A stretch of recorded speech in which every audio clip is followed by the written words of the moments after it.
Thomason, and Adam's a good friend of mine. Every time he speaks, I'm like it takes me a while to digest it. It's just so good stuff. And I would say that Adam and I met at a conference where we both have spoken at this conference called Q, and he led a table discussion, and it changed my life, literally, because it was the first time, and this was probably about 5 years ago maybe, that somebody at that time was teaching this white guy about systemic racism, you know, and it was just one of those times in which he helped me in a very gracious way ask questions, and we've had great dialogue ever since. If you want to watch our discussion last year on Green Book and what it sounds like from you know, what that controversy was last year, we had a really good discussion about that. But today I brought you to talk not about race but about class, which probably is intersected in a lot of ways, right? And you chose the movie Parasite to talk from. So tell me why you picked the movie, and I know when you saw the movie, you called me and you were like, Bryan, what's the hype? I don't get this movie, you know. But then, you know, we started talking, and you started thinking about this thematic that we were talking about. So tell me what you think from the movie lens, as well as this thematic lens that we're talking about tonight. Well, one, I just want to say that you're kind for saying those words. Parasite. It was kind of hyped up in my eyes to be this movie, this screenplay, this approach. And being a filmmaker, I thought it was brilliant in the directing, the cinematography, and the metaphors. I struggled with it, the story being so held as so fresh when it came to classism. Having been raised in Detroit, Michigan, seeing a lot of my women of color struggle and go through the same thing. And so for me, I was asking, is this the best story? Or is it best story because it's wrapped in a Korean narrative? And so just to tell people, like my wife would always say this, she doesn't want to be beautiful for a black woman, she just wants to be beautiful. Right? So I was just asking the question, are we saying this is beautiful for a Korean classism approach? Or is this just beautiful?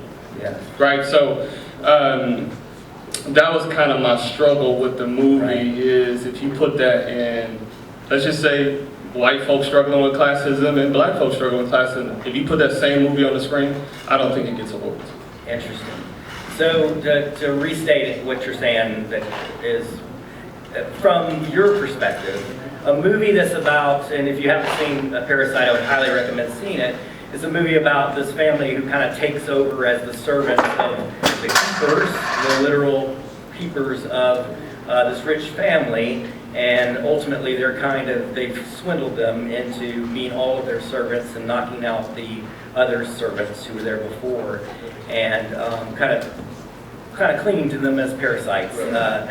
But you're looking at their class as far as them as Koreans as poor Koreans trying to just find an opportunity and helping each other as a family. And their devotion to their family is really strong, but their devotion to their brother is non-existent, right? Because there's just that issue of, that. So from your perspective, that's not a new story, is what you're saying? Not a new story. Like from a white guy's perspective, I'm going, whoa, that's so deep, there's so much meaning here and all this kind of stuff, and from your perspective, you're like, I mean, I'm just thinking of all my education, the books I read on the slave trade, the Mandingo games that started when the slaves first came over here. I go, that's that. You know, like this is the 400-year narrative that we know, and now it's kind of being held as something new.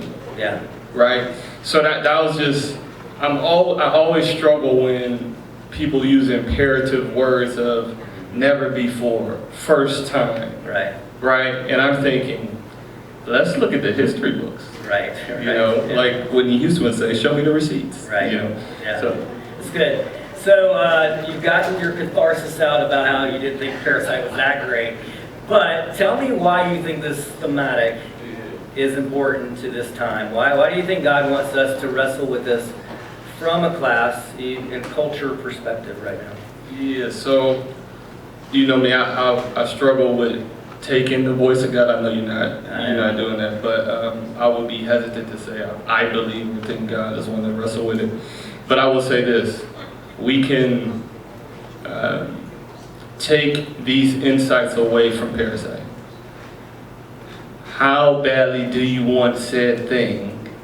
And is it worth killing your brother and sister to get this thing? And I believe if you look at history, global history, that's been a problem since the dawn of humankind. Right. You know, I don't know if people believe if Cain and Abel was a real thing, but if you go back to Cain and Abel, Cain slays Abel because he wanted something, right? If you move forward between, you know, the Greek Empire, the Roman Empire, the Seleucid Empire, you would see that people are always slaying or fighting their brothers and their sisters for said thing, right? And it's always a question, what is it worth? Is that person dying worth getting this tangible thing that will rot and rest eventually? I think I'm remembering our conversation. I think I won you over on Parasite when I said, is this a movie about the devotion? No, you said it. I didn't say it, but you said this really is that whole verse in the Bible about you can't serve two masters. Yeah, that's what we have. Money and God. And like ultimately, Parasite shows us a cautionary tale of what it looks like when we're not our brother's keeper because we're just trying to survive. You know, we're just trying to get that opportunity. You know, even in the best light, right? Anything on that? Yeah, I think people think that, you know, I don't know if who studies or doesn't study Yeshua, but I study him from more of a philosophical approach and how it connects to humanity.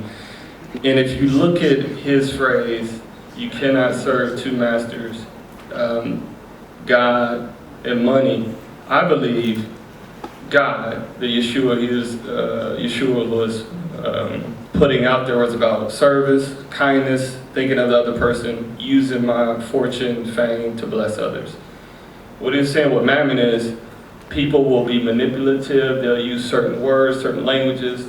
They even use friend language to make you think they're their friend, but they want comfort, power, and prestige. And it says because money comes this thread of manipulation, comfort, desire, us versus them. I don't understand you, things like that. And so I really believe it boils down to that. If you see people bickering, rarely does it come down to, you know what, I just hate who you are. But sometimes this view keeps me from getting the thing that I think will make me comfortable and put me at ease. And basically you can track that back to mammon. Yeah, that's good. It's so hard tonight. My biggest struggle has been to take these big ideas and bring it down to real life. Like the people in the room, me, you, like what are we going to do with this, you know? And it's so easy for us to walk out of the room and go, well, don't serve money, you know, and oh, we can't be devoted to profit or be devoted to opportunity at the cost of our fellow man. I don't know. I just feel like there's probably something that might happen this year that tests this idea, you know?